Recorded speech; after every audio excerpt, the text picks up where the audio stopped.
Welcome back. Glad you're here. Now here's the latest. Israel's ground invasion delayed, it seems, until next week. They got some overcast, some severe weather, they say, according to 3 senior Israeli officials who spoke to the New York Times. But when it does indeed happen, the IDF are preparing a wide offensive, including an attack from air, sea, and land. The next steps will not be easy, even after Israel asked for everyone to evacuate Gaza that wasn't a terrorist. Who better explain how the wide-scale invasion in an urban environment will go, how it will take place, and what it will look like as a guy who's experienced it. He's the only living Medal of Honor recipient from the Iraq War. He was stationed in the Diyala province along the Iranian border, and is the author of Remember the Ramrods and Army Brotherhood in War and Peace, and author of House to House, another bestseller. Joining us now is David Bellavia. David, okay, let's take a look. This is the map. You have a monitor over here. This is essentially, as we try to sketch this out, we understand where, okay, that's not popping out yet. There we go. This is, David, this is, I understand, roughly is where the troops are, right? Right here. Right. So they're cordoning that area off, and what's important is you want to make sure that only the civilians are getting out, but you don't want any bad guys coming back in. Right. You don't want munitions, people moving around. That's important to lock that area down and get ready. Those are the pre-battle positions, so you could slice off Gaza Strip. That northern section is where it appears that the IDF are going to target. So what we're trying to say is civilians come down here and get out. That's but right. I just found out from Dan Senor, my other contact, congressman from who'll be unnamed at the moment, that Egypt has not agreed to set up any type of humanitarian effort or tent city here, and this corridor is closed. So you're seeing a whole bunch of people gang up right over here, but this is where most of the terrorists are. This is where Gaza City is. So that's what you're going to be looking at. If people want to know what it looks like in the urban environment, let's check this out. This is an overhead shot. Now, you fought house to house in Fallujah.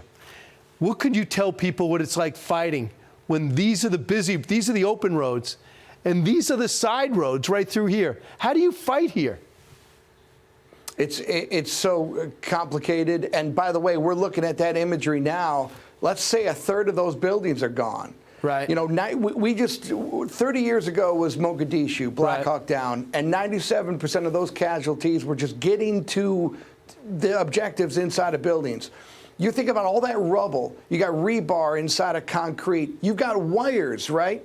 A dish network, satellite TV, all of those cables for internet. Those things all get tied up in your legs. You're getting cut and gashed open just trying to get through to where you need to go. Everything in the military and the Army we call danger areas, right? They're obviously, they're dangerous. You want to avoid them. How do you avoid something when populations are no longer growing out? Where could you get real estate in Gaza? You're going to build up. And everything in cities, the more and more we're going to fight in urban areas, that's a combat multiplier. In an urban fight, the defender always has the advantage. If Hamas can keep the civilian population there, that's to their advantage. Think of Gaza City like a 2-layer cake. Civilians live on top, and the bad guys all live underneath. And that's where the real danger comes, is that subterranean tunnel fight. That's what I want to bring you to, 300 square miles of tunnels. Now, we overestimated what bin Laden did with tunnels, and as bad as it was with you, that you didn't have tunnels to deal with, I hear there's a whole major city underneath, and they're going to they barricade themselves in. The courage it's going to take to go into those tunnels is unbelievable. And as we move forward, what does a tunnel look like? This is roughly how you enter, David. And this is where you're going to go. You have no idea what you're going to see in a building, let alone going down beneath those buildings. You could clear a building, and they could just come up, bubble up, and take that building back again. That's why, so in my view, the Israelis were hesitant to go in here in the past. Right. So when you're getting shot at, you obviously want cover.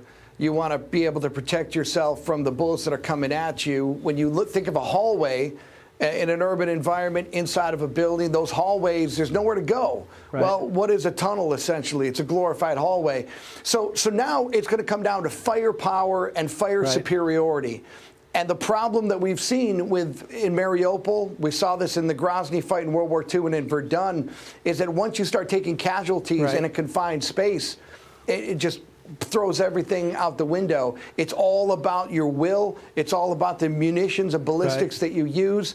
But if you throw civilians in that tunnel system, you know, it's chaos. And that's what Hamas wants. And they could be hostages. They want chaos. This is one thing I want to leave everybody with and talk to me. Right now, the focus is right here.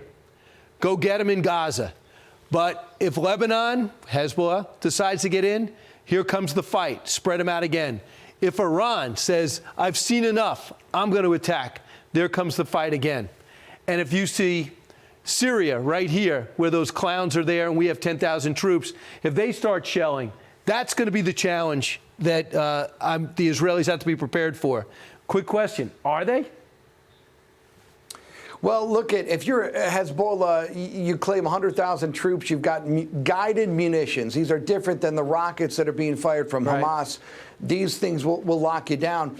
I mean, look, this is what they're in. We talk about two-state solutions. Civilized people can have discourse about what the future of Israel is. There's no discussion like that in Hezbollah, Iran, or Hamas. This is about the destruction of a people, totally.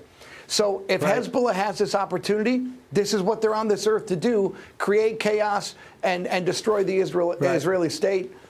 They're going to take that shot. And the question is, if they all hit Israel, do we at least hit from the sea? Because we got these battle groups that are now there in the Gulf. It's going to be some crazy times, David. We'll call on you again.